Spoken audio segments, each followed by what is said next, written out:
que son recurrentes por aquí, quizás se están preguntando qué hacen todo infiltrado aquí en el canal de YouTube de Strength Talks. Pero aquí nos invitaron para hablar un poquito de lo que es el powerlifting. Nosotros somos 2 powerlifters, entonces, a ver, Roberto, ¿para qué fue que nos trajiste aquí el día de hoy? Creo que estamos buscando aquí. Vamos primero de su introducción que usted ha hecho en el powerlifter, cuál competencia ha hecho, básicamente cuáles son tus números. Bueno, yo soy Laura Estrella. Cosas importantes. Cosas muy importantes. Eso que... How much you bench? Yo soy Laura Estrella, yo llevo aproximadamente 10 años practicando powerlifting, y me he podido desempeñar en diferentes aspectos del deporte. He competido en 2 categorías de pesos, menos 84 y 84 plus kilos, y mis números en kilogramos de mi última competencia fue 190 kilos, que son aproximadamente 420 libras en la sentadilla, digo, ¿no? Uh-huh. En el press de banca, 100 kilos, que son 220 libras, y en el peso muerto, 182.5 kilos, que son 402 libras. Sí, por ahí. Nada, esos son mis números. ¿Y cuál competencia tú has hecho, aparte de la nacional? Yo he competido a nivel regional norteamericano en... Espérate. Eso tú lo cortas. No, tranquilo, eso. Yo he competido del 22 hasta el 2024, hasta el primer año que no compito. Desde el 21 hasta el 2024 a nivel regional norteamericano. Este es el primer año que no decidí competir fuera, pero tengo como aproximadamente 4 o 5 años con experiencia internacional. Ok. Sí. Ahora, yo tengo un poquito menos que Laura compitiendo, ¿no? Un par de añitos menos. Desde el 17 hasta la fecha,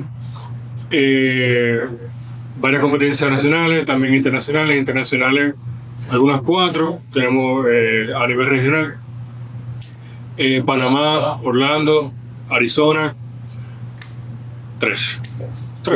Y mis mejores marcas en sentadilla de competencia, tengo 295 kilos, pero son algunas 650 libras.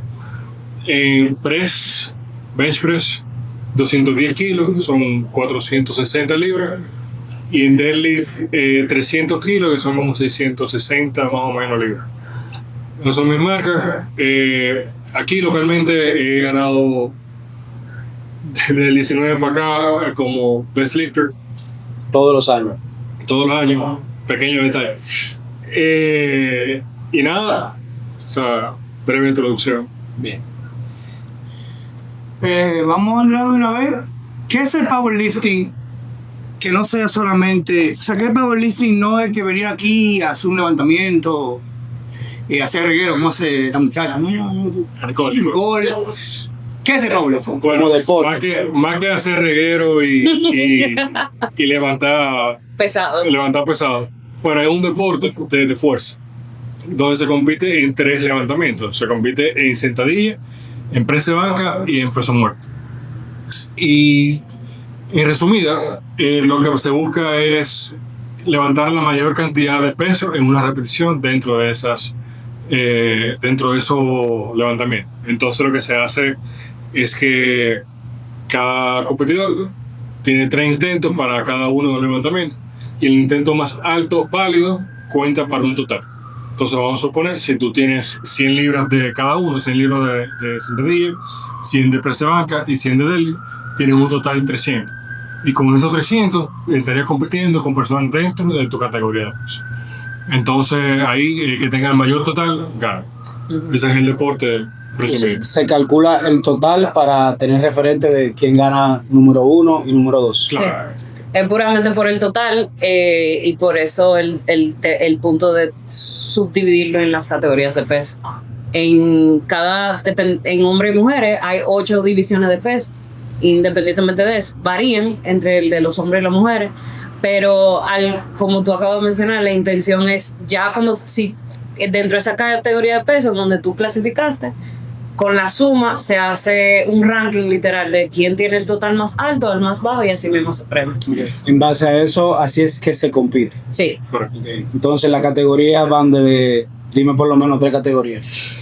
En la femenina empieza de la...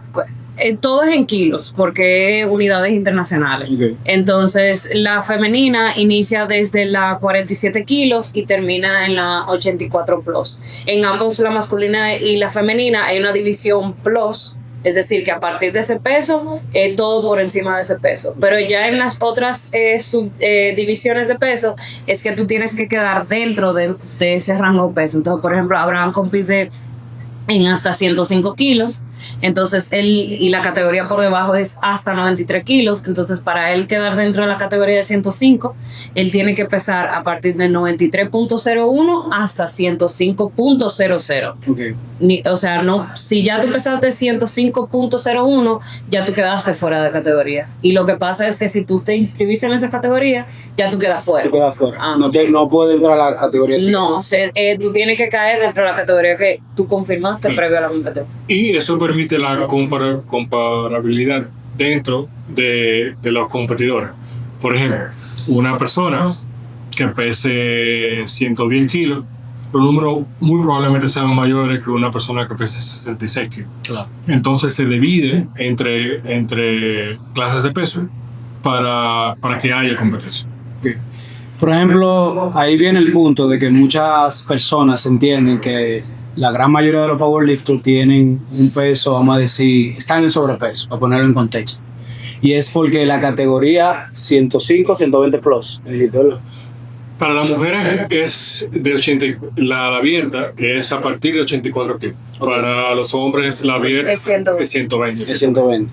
Entonces, por ahí es que viene a asociar el que está por encima de 120, lo asocian con powerlifter y que tiene que estar así de peso para poder hacer ese tipo de deporte. Que al final del día lo que busca con las divisiones es que, porque todos individualmente tenemos un peso en donde nos sentimos más cómodos, donde sentimos que rendimos mejor, levantamos mejor, y eso puede ser quizás bajando de categoría, subiendo de categoría, eso es muy individual, eso es lo que a mí me gusta del deporte, es lo que le da como apertura a que más personas puedan participar. Por ejemplo, se asocia que sí, como tú dices, de que son gordos, lo que sea, pero puede ser, como es muy frecuente, en la categoría 84 plus, tú tienes mujeres que son de descendencia, ya sea de Oceana, de Nueva Zelanda, sí, que son mujeres con contextura, son altas, mujeres que miden 6'1", 6'2", y naturalmente no van a pesar menos de 84 kilos, imposible. Entonces, de la misma manera que tú vas a tener mujeres que son muy pequeñas, petit, que vamos a decir miden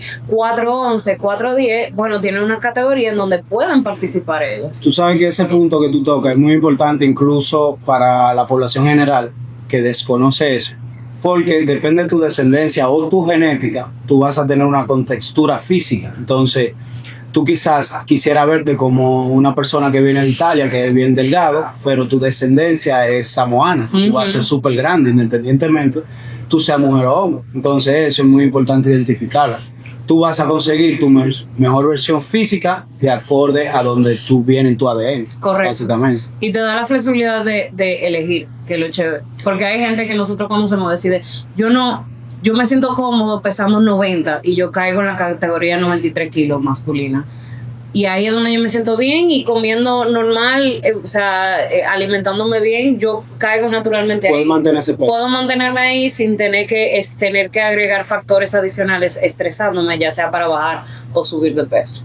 Y puede incluso influir que si tú te sientes cómodo en 100 kilos, por ejemplo, intente bajar a 95 o mantengas los 100 kilos, pero bajes el porcentaje de grasa, eso puede influir en el rendimiento, claro, en el rendimiento de mover más peso.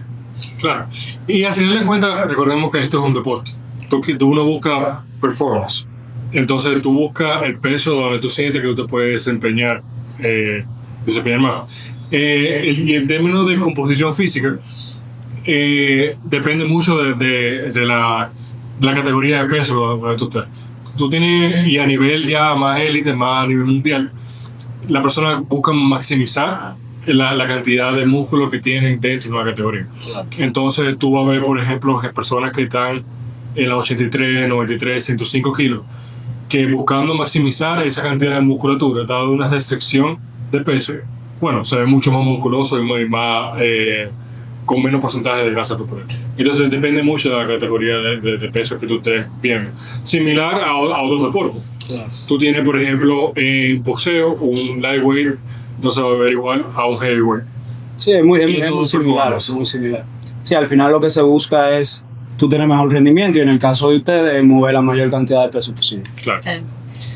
Entonces vamos a tocar ahora un poco el tema de lo que es cómo se programa, cómo se hacen los entrenamientos en sí. La programación de nosotros, hay varios factores que juegan y hay muchas escuelas de pensamiento de acuerdo a que dicen o que la persona se inclina a una hacia otra dependiendo de su educación y lo que busquen de su entrenamiento. ¿Cómo se sienten cómodos? Cómo se sienten cómodos y qué le gusta también entrenar. Entonces, pero así a grosso modo, dependiendo de qué tan cerca tú estés de competencia, entonces generalmente más específicos son los entrenamientos específicos a la competencia. Digo así, entre más cerca tú estés de la competencia, más frecuencia y más especificidad hay en términos de la sentadilla, de press de banca y de peso muerto. Tú quieres que tus entrenamientos se asemejen más a competencia posible.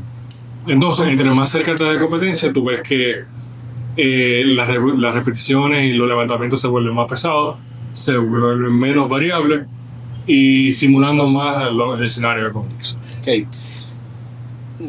Lo que pasa muchas veces se entienden que cada vez que van a entrenar siempre se trabaja pesado. No, no, para nada. Incluso la mayoría de entrenamiento que uno hace es submáximo. Sí. Uno trabaja mucho alrededor de un rango de 75-85%. La mayoría del trabajo está. Lo que pasa también que para el público general, para la mayoría de personas que van a gimnasio y te ve levantando, por ejemplo, te ve haciendo peso muerto con 4 platos y para él eso es un... Claro. Pero tú estás trabajando en 75-80% de tu capacidad. Sí. Claro. Entonces la gente no maneja ese concepto de intensidad, volumen, 85, no entiende nada de eso. Entonces entiende que siempre uno está trabajando Que siempre pesado. está trabajando pesado. Pero es el punto al final, y eso todo aquí lo sabemos, lo pesado es relativo, Exacto. evidentemente, a tu capacidad de trabajo. Entonces, que nos pasa muchísimo cuando nos toca ir quizás entrenar en un ambiente más comercial, donde más hay población general, en donde vamos a decir, si me toca un día, un 4x7 con 315 libras, la gente está de que, Dios mío, ¿qué es lo que tú estás haciendo? Y yo, eso es lo que me toca para ese esquema de repetición, a ese volumen, en ese preciso momento.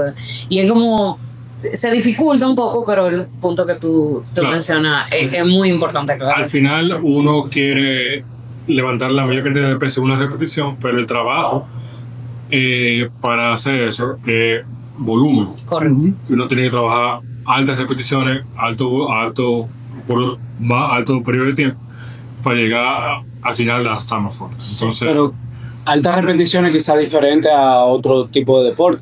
sí, Dígase un ejemplo el bodybuilder o un atleta en sí. claro. Y cuando digo altas repeticiones, no necesariamente digo altas repeticiones en una sesión. Porque lo que pasa quizá comparándolo con otros deportes o otras filosofías de entrenamiento, nosotros no entrenamos, por ejemplo, sentadilla una sola vez a la semana. Entrenamos quizás sentadillas 2, 3, 4 veces a la semana. Entonces, cuando tú ves repeticiones totales en la semana, son muchas. ¿Por qué trabajan 1, 2, 3 veces 60 días a la semana? Uno quiere...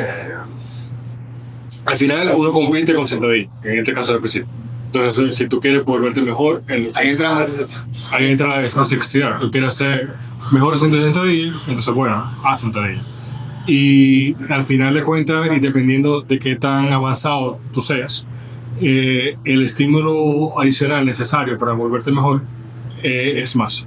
Entonces, por ejemplo, si tú eres una persona que tiene quizá está en tu primer año de entrenamiento, quizá una sesión o 2 sesiones a la semana te basta. Ahora, si tú tienes 10 años entrenando, el estímulo adicional necesario para volverte mejor se vuelve más difícil. Sí, eso aplica para todos. Se vuelve más difícil. Igual, por ejemplo, como ese es al final ese es el movimiento que tú haces en competencia.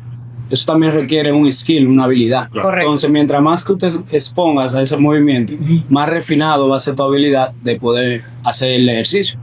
Bueno, que eso muchas veces la gente no cae en cuenta cuando uno está entrenando, cuando no ve entrenando o quizá ve videos en redes. Si lo comparamos a, qué sé yo, un pelotero, nadie va a cuestionar porque él está bateando 3, 4 veces a la semana. Él va, él tiene que ir a batear para mejorar, ¿verdad? Cuando nos ven entrenando, la gente no asocia que nosotros estamos entrenando específicamente para ese deporte. Claro. Nosotros estamos poniendo en práctica lo que nosotros vamos a ejecutar en la plataforma. De nuevo, lo mismo que si un boxeador está ponchando contra un sandbag o si no sé, lo que sea, un atleta olímpico está practicando su cleans, es exactamente lo mismo. Es que creo que ahí es donde entra mucho la etapa de confusión porque son movimientos que evidentemente personas lo hacen en su entrenamiento vamos a decir, entrenamiento general. Sí, ese es el tema, por ejemplo. Son ejercicios muy comunes. Exacto. Que todo el mundo hace. Claro. Todo el mundo en algún momento quisiera darle más pesado o más repeticiones.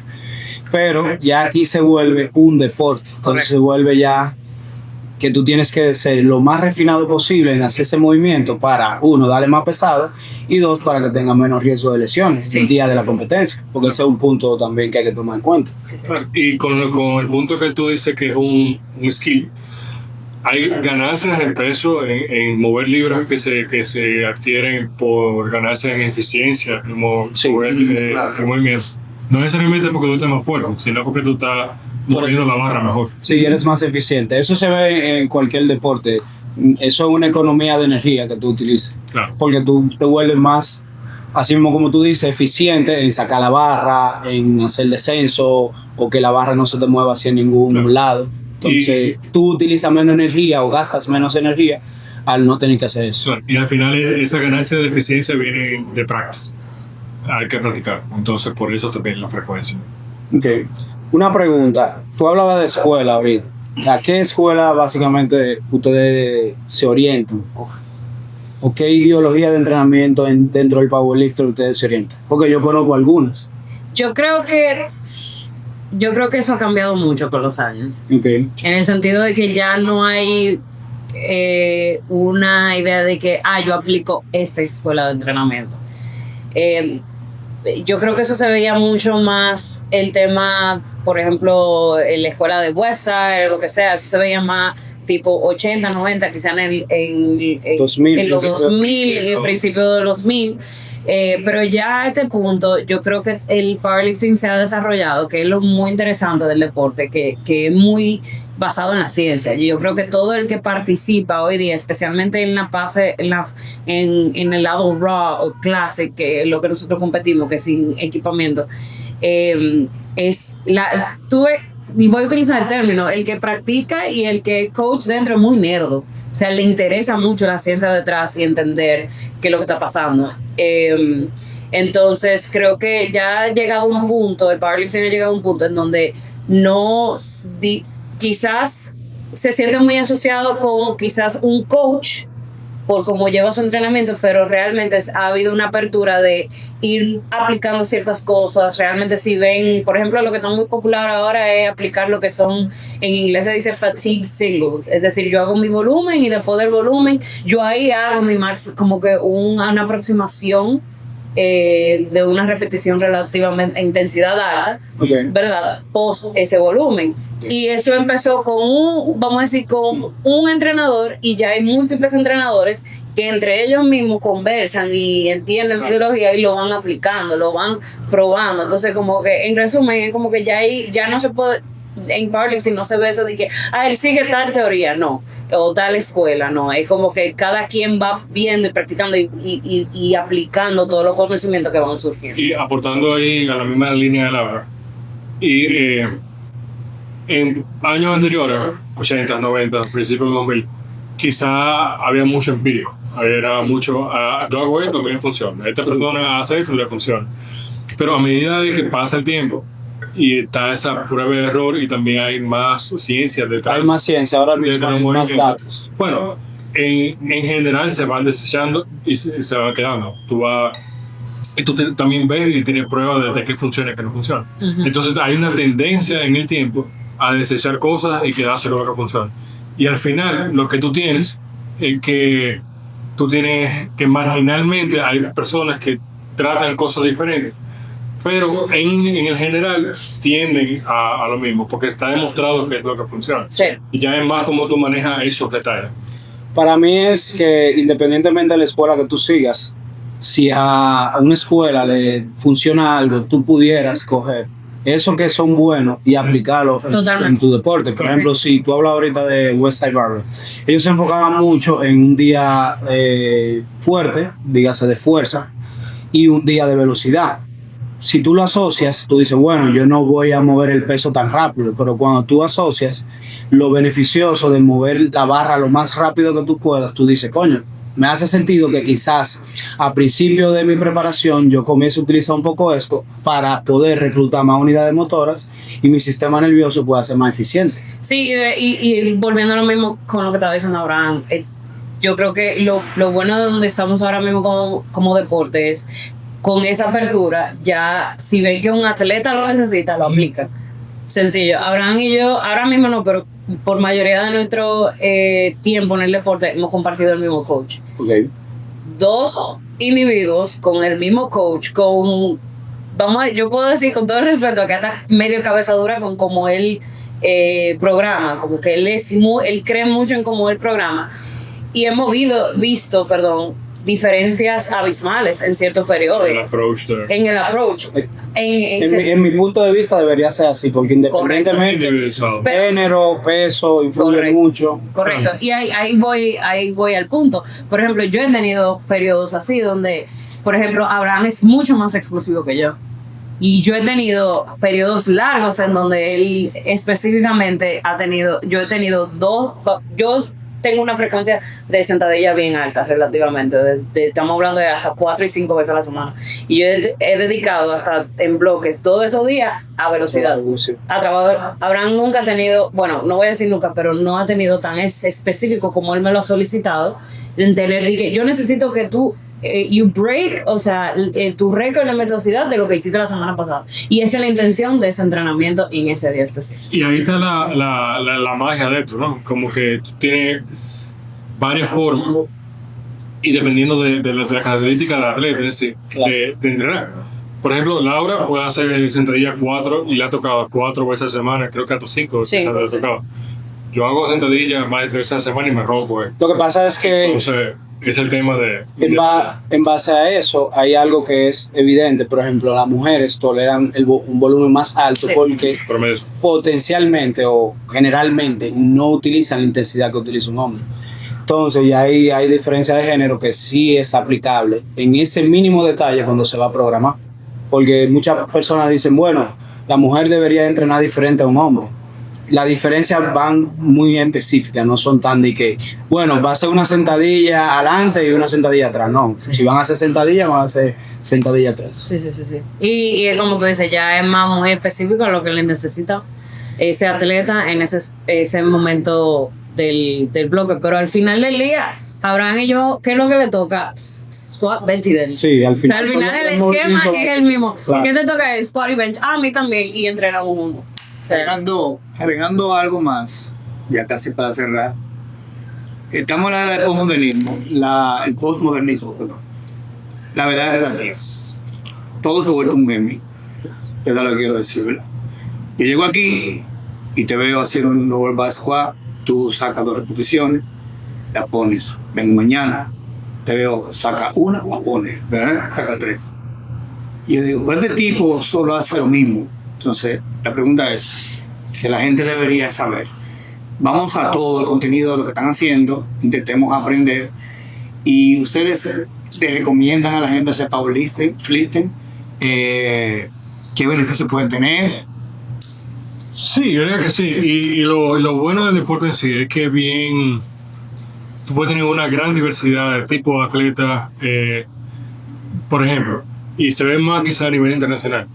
Pero nosotros vemos que hay categorías de hasta menores de 18 años, como hay categorías hasta más de 80 años. Y lo hemos visto.